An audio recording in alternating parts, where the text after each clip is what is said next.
తాకట్లో ఉన్న మీ బంగారాన్ని విడిపించి ఆ రోజు ఆన్లైన్ రేటుకి కొంటాం. Sharma gold company. నమస్తే, వెల్కమ్ టు సుమన్ టీవీ. నేను గిరిజ.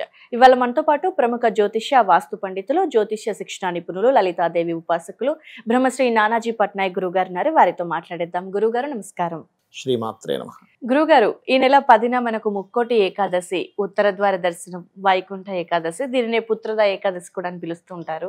సరే, మరి ముక్కోటి ఏకాదశి యొక్క ప్రత్యేకత ఏంటి? ఆ రోజు ఏం చేస్తే మంచిది అంటారు గురువుగారు? ఉత్తర ద్వార దర్శనానికి ఎందుకంత ప్రత్యేకత?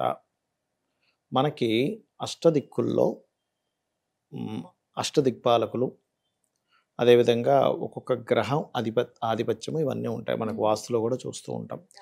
ఈశాన్యానికి గురువు కేతువు, తూర్పుకి రవి, ఆగ్నేయానికి శుక్రుడు, దక్షిణానికి కుజుడు, నైరుతికి రాహువు, పడమరకి శని, వాయువ్యానికి చంద్రుడు, ఉత్తరానికి బుధుడు అధిపతి.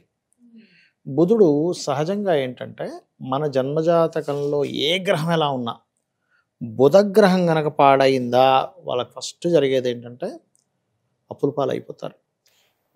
బుధుడు పాడయ్యాడు, అప్పుల పాలు అవుతాడు. ఎందుకు అంటే బుధగ్రహం క్యాలిక్యులేషన్ కారకం. మీ తెలివితేటలు, క్యాలిక్యులేషన్. ఇప్పుడు అసలు నెలకు 50,000 శాలరీ వస్తుంది అనుకోండి, 50,000 తగ్గట్టుగా మీరు ప్లాన్ చేసుకోవాలి.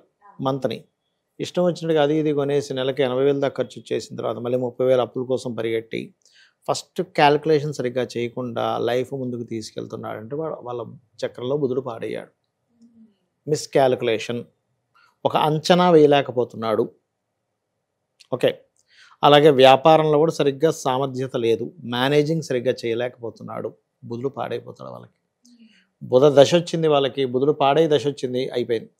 అదే బుధుడు మళ్ళీ అద్భుతంగా ఉన్నాడు అనుకోండి, ఒక చిన్న కదలికతో వాళ్ళు ఏంటో చెప్పేస్తాడు. కూర్చున్న సిట్టింగ్ పొజిషన్, చాలా ముదురుసారి క్యాండిడేట్ అంట, చాలా సరదా మనిషి అండి అంటే సిట్టింగ్ పొజిషన్ మీరు చూసే విధానాన్ని బట్టి మీరు ఏంటో చెప్పేస్తాడు. మీరు ఫోన్లో మీ వాయిస్ని బట్టి మీరు ఎంత స్ట్రాంగ్గా చెప్పేస్తారు బుధుడు బాగున్నాడంటే. మీరు తల తిప్పే విధానాన్ని బట్టి చెప్పేస్తాడు, మీరు కళ్ళు తిప్పే విధానాన్ని బట్టి చెప్పేస్తాడు, మీరు ఊగొట్టే విధానాన్ని బట్టి చెప్పేస్తారు, మీరుండే అటెన్షన్ బట్టి చెప్పేస్తారు, మీరు వేసుకునే డ్రెస్ని బట్టి చెప్పేస్తారు, మీరు వచ్చే టైమింగ్ని బట్టి చెప్పేస్తాడు బుధుడు కనుక బాగుంటాయి.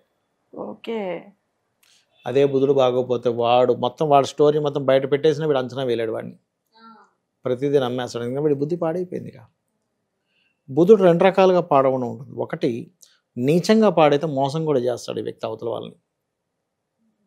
నీచంగా పాడవడం వేరు, స్ట్రెంగ్త్ కోల్పోవడం వేరు. ఇక్కడ స్ట్రెంగ్త్ కోల్పోతే వీడి బుద్ధిని కోల్పోతాడు.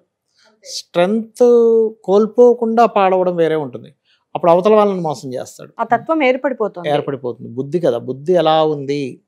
బుద్ధి ఇప్పుడు చూడండి, కొంతమంది మెంటల్లీ డిజార్డర్ అయిపోతారు, కొంతమంది ఓవర్ యాక్టివ్ అవుతారు. రెండు బుద్ధి. మెంటల్లీ వాడు క్రిమినల్ మైండెడ్ అంటాం మనం. అమ్మో వీళ్ళు నొటోరియస్ క్రిమినల్స్ అండి. నొటోరియస్ క్రిమినల్స్ అంటే చాలా డేంజర్ అనమాట అంటుంటాం. ఎందుకు అంటే బుధుడు అలా తయారయ్యాడు. ఇంట్లో ఉత్తర భాగంకి బుధుడు అధిపతి కదా, ఉత్తరం పాడైతే ఉత్తరానికి అధిపతి బుధుడితో పాటు కుబేరుడు కూడా అధిపతి ఉత్తరానికి.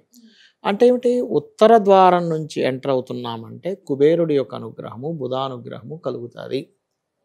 అది ఎవరి దగ్గరికి ఎంటర్ వెళ్తున్నాం? వెంకటేశ్వర స్వామి, విష్ణు ఆరాధన లేకపోతే శివాలయాల్లోకి పంపిస్తూ ఉంటారు కదా. ముఖ్యంగా విష్ణు ఆలయాల్లోకి ఉత్తర ద్వారం ద్వారా ఉంటుంది ముక్కోట ఏకాదశి నాడు. మీకు ఉండేటువంటి పూర్వజన్మ కర్మ బుధుడి దగ్గర స్టోర్ అయి ఉంటుంది. ఇప్పుడు ఎలా అయితే మనం చెప్పుకున్నాం కదా, బుద్ధి ఎలా ఉంటే బుధుడు ఎలా ఉంటే అని, అలాగే పూర్వజన్మ కర్మ కూడా మీకు ఇచ్చేది బుధుడే.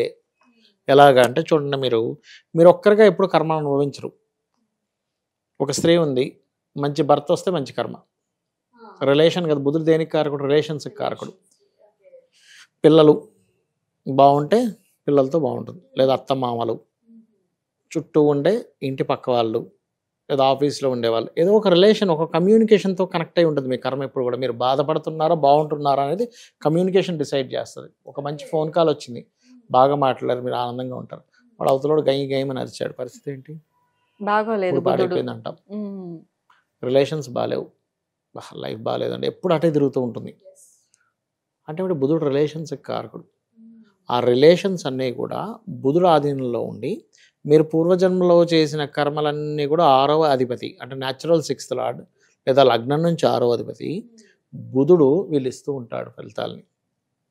ఈ ఫలితాలన్నింటినీ కూడా స్వామి నాకు నువ్వే దిక్కు, నాకు ఇవేమీ తెలియవు, నీవు తప్ప అన్యము లేదు అని మీరు ఎప్పుడైతే ఉత్తర ద్వార దర్శనం చేసుకొని విష్ణుమూర్తిని వేడుకుంటారో అప్పుడు ఆ విష్ణు ఆ బుధుడికి చెప్తాడు. ఎందుకంటే అది ఆ ఓపెన్ అయ్యి ఉంది కదా, వాళ్ళ Yes, కదా అధిపతి ద్వారం అక్కడ. అదే ఉంటుంది కాబట్టి. Okay. వాళ్ళు ఉంటున్నారు కదా అక్కడ, వాళ్ళ ద్వారా వచ్చింది కదా, వాళ్ళకి వెళ్తుంది అనమాట. సరే ఈయన దర్శనం చేసుకున్నాడు కదా, ఈయన తప్పు తెలుసుకొని సరే వదిలేద్దాం, కొంత ఎక్స్క్యూజెస్ జరుగుతాయి. అందుకని ఉత్తర ద్వార దర్శనం చేసుకుంటారు. సో ఖచ్చితంగా చేయాల్సింది కూడా. మీకు కర్మలు తొలగాలనుకుంటే చేయాలి, నాకు వద్దు నేను కర్మలు అనుభవిస్తానంటే చేసుకోకూడదు. అయితే ఆ రోజు చక్కగా ఉదయం నిద్ర లేచి ఇంట్లో చేసుకునేటువంటి కార్యక్రమాలు ముగించుకొని, చాలా లైన్స్ ఉంటాయి ఆ రోజు. మీరు అసలు మామూలుగా ఉండదు గురువు గారు, గంటల సేపు ఉంటుంది చాలా line. టైం పడుతుంది. అయితే ఇక్కడ చాలా మంది ఏమంటారంటే ఆ లైన్లో అంతమంది నిలబడే కంటే ఇంట్లో చక్కగా కూర్చుంటే హ్యాపీగా ఉంటా అంటాడు, కానీ అది తప్పు అంటాను నేను. మీరు ఆ లైన్లో నిలబడి భగవత్ నామస్మరణ చేయండి. ఎంత కర్మతలు అవుతుందంటే, అంత పెద్ద లైన్ ఉంటే అంత హ్యాపీగా ఫీల్ అవ్వండి. అబ్బా ఇంతసేపు నేను భగవత్ నామస్మరణ చేస్తాను ఆ అక్కడ. సమయం దొరుకుతుంది. అంతేగాని అక్కడ లైన్లో ఉన్నప్పుడు మీరు పబ్జీలు, ఫోన్లో చాటింగ్లు, ఎవరితోనో సోది కొట్టుకుంటే వేస్ట్. అక్కడికి వెళ్ళి లైన్లు చక్కగా నిలబడ్డాం. ఓం నమో నారాయణాయ, ఓం నమో నారాయణాయ, ఓం నమ శివాయ, ఓం నమో నారాయణాయ, ఓం నమ శివాయ, ఓం శ్రీమాత్రే నమః ఇలా అనుకుంటూ ఉన్నారనుకోండి, మీరు ఖచ్చితంగా 100% వెళ్ళి వచ్చిన తర్వాత నుంచి చాలా చేంజ్ వస్తుంది. మీకు ఒకవేళ ఉదాహరణ చెప్తున్నాను, 99% ఆఫ్ కేసెస్ ఇలా జరగదు. కొంతమంది కేసెస్లో నేను చూసాను. ఏంటంటే నేను ఉత్తర ద్వార దర్శనం చేసుకున్నాను సార్, బయటకు వచ్చాక ఒక వ్యక్తి అంటాడు, సార్ ఆ రోజు గుడికి వెళ్ళాను సార్, నా పర్సు పోయింది సార్ అని ఏడుస్తుంటాడు. తీరా చూస్తే అప్పుడు పెద్ద నష్టం జరగాల్సింది ఉంటుంది. చిన్నదంతా పర్సులో ఒక 1000 రూపాయలు ఉన్న పర్సు పోతుంది. Okay okay. మనం అనుకుంటున్నాం ఏమని, ఇదేమిటి నేను గుడికి వెళ్తే నా పర్సు పోయింది ఏంటి, నేను గుడికి వెళ్తే కారు తీస్తుంటే నేను వెనకాతల ఏదో రాక్కుపోయింది ఏంటి అనుకుంటున్నాం. పెద్ద యాక్సిడెంట్ జరగాల్సి చిన్నదాంతో పోతుంది. ఒక్కోసారి పెద్ద నష్టం జరగాల్సింది చిన్నదాంతో. కర్మ అనుభవించాలిగా, ఇంకో రూపంలో అనుభవించేస్తాడు. నన్ను నమ్ముకున్నాడు కదా నా భక్తుడని. అది మీరు గుర్తుపెట్టుకోవాలి. సో ఖచ్చితంగా ఏ దేవుడైనా సరే గురుగారు, దర్శనం చేసుకొని వచ్చేటప్పుడు ఏదైనా జరిగింది అంటే పెద్దదాంతో పోయేది ఆయన చిన్నదాంతో పోగొట్టాడు. ఓకే గురుగారు. సో మరి ప్రత్యేకంగా ఆ ఉత్తర ద్వార దర్శనం రోజు గనక మనం ఎలాగో దర్శనం చేసుకోవాలి. సో దీంతో పాటు నమో నారాయణ మంత్రంతో పాటు ఇంకేదైనా అంటే లైక్ విష్ణు సహస్రనామం కానీ అలా విష్ణు ఏదైనా సహస్రనామాలు చేసుకోవచ్చు, శివస్తోత్రనామాలు చేసుకోవచ్చు, లలితాహస్రనామాలు చేయొచ్చు, లక్ష్మీ అష్టోత్తరం చదువుకోవచ్చు. మీకు ఒకటేనమ్మా, ఏమి లేదు ఇక్కడ నాలెడ్జ్ పెంచుకోవట్లే, రకరకాల పుస్తకాలు చదివి రకరకాలు.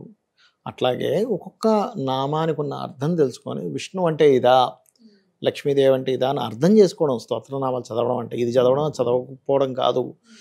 స్తోత్రాలన్నీ ఏమిటంటే ఫలానా దేవత రూపం ఇలా ఉంది, ఇలా కరుణిస్తుంది అని మీరు అర్థం చేసుకోవడం.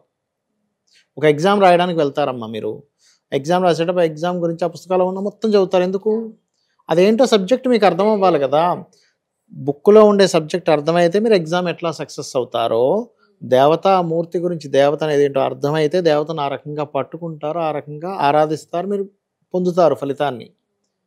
అది ఏదో ఊరికే చదువుతూ కూర్చోవడం అని కాదు. అర్థం చేసుకోవాలి. దేవత అంటే ఏంటో అర్థం అవ్వాలి మీకు.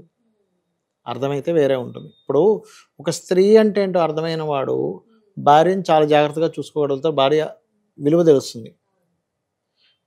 పురుషుడు అంటే ఏంటో తెలిసిన స్త్రీమూర్తికి భర్తతో ఎలా మెదగాలి ఇవన్నీ తెలుస్తాయి. అసలు తెలియకుండా ఉంటే ఎట్లా? ఇప్పుడు కార్ డ్రైవింగ్ లేదు, కారుకి స్టార్ట్ చేయండి అంటే ఎట్లా వెళ్తారు? మీరు వెళ్ళలేరుగా. ముక్కోటి ఏకాదశి గురించి చాలా చక్కటి వివరణ తెలియజేశారు గురుగారు. ధన్యవాదాలు. శ్రీమాత్రే నమః.